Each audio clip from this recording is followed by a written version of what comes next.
Hi, my name is Rebecca. I am 22 and I live in Mission Viejo, California. It's part of Orange County. I'm a content coordinator for a company called Consumer Brands. And I'm Jewish and I identify as queer. I knew I was bi-curious at least when I was in high school because I had a really big crush on a girl. That happened to be my friend since 3rd grade. Don't tell her. After that, I identified as bi-curious for a while, and I didn't really come out to anybody. I told my mom, but she didn't believe me. And then when I was in college, I had just gotten out of a really serious relationship that had been going on for 2 years, and I was just over men, and I wanted to try something new. So I went on a dating website called OkCupid, and I found a woman named Carrie, and we started dating, and we fell in love, and I realized that I was not just bi-curious, I was bisexual or even gay, and I didn't know which. So I identified myself as gay for a while, and then I currently identify as queer because I'm not sure how far on the spectrum I am. I came out to my family. My mom was very supportive, my brother was very supportive, my dad is a little bit older fashioned, but he was also very supportive, my sister and my brother-in-law also. And then for a while I didn't do anything. I didn't want to come out to anybody else. I just kind of kept it inside and didn't tell my work friends or anything like that. But slowly I came out to people that mattered to me, my friends and that sort of thing, and eventually Carrie told me that she would like me to come out on Facebook, and so I would kind of identify as the big coming out moment. Like I tell everybody I know, okay, I'm queer, I'm not straight, that sort of thing. And so I just put a status, it's silly, but I put a status on Facebook and said I'm queer and I have a girlfriend who I love very much. And yeah, that's how I came out, and it was a very good situation. Actually, my gay Jewish friends were all very supportive. They said, "Welcome to the family," and that sort of thing. So it was a good experience, I think. I think that as a queer American Jew, one of the things that I think that we're kind of, what's the word?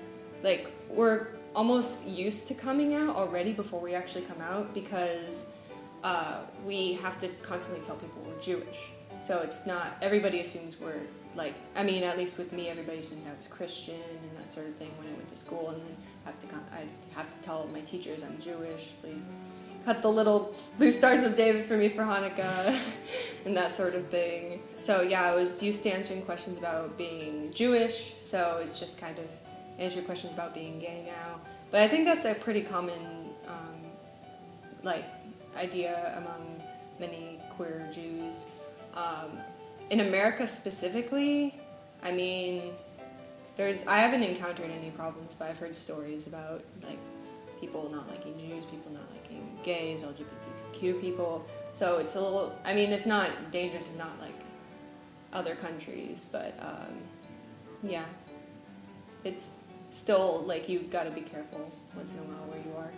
So I found out about Waterbridge originally because when I came out on Facebook, one of my friends said, "Oh, now that you're out, you should start getting involved in all these queer Jewish community type things." And I was like, "Oh, well, name some off." She keeps sending me like 12,000 links of a bunch of ones, and Waterbridge happened to be, I think, the first one. And so I clicked on the link and I kind of browsed the site and I saw the Israel trip, and I just really wanted to go, and so I had to make it happen one way or another. So I contacted Arthur, and I'm really glad to be here. So Israel, I love Israel so far. I've been here once before on a birthright trip.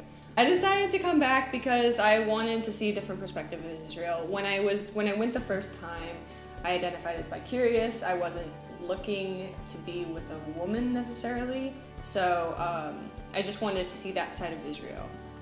Like the LGBT side, which I didn't really see on my first trip.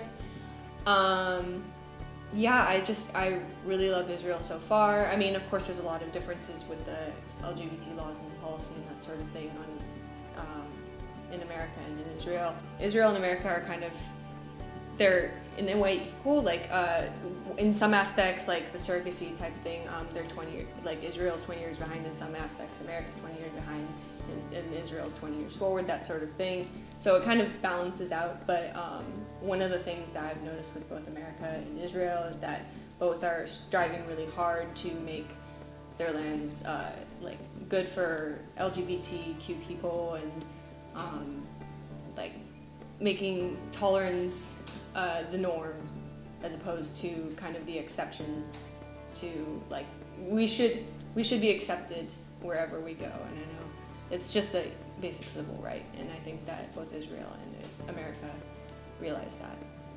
When I think about my trip so far, it's not so much a moment that stands out to me, it's the people. I really enjoy just everybody I've met on the trip. I enjoy, like, from the very beginning, like I got here at 2:30 a.m. and then about 6, Matt walks in and he's just like, he's looking like I feel. I'm like, oh, you and I relate, we get along.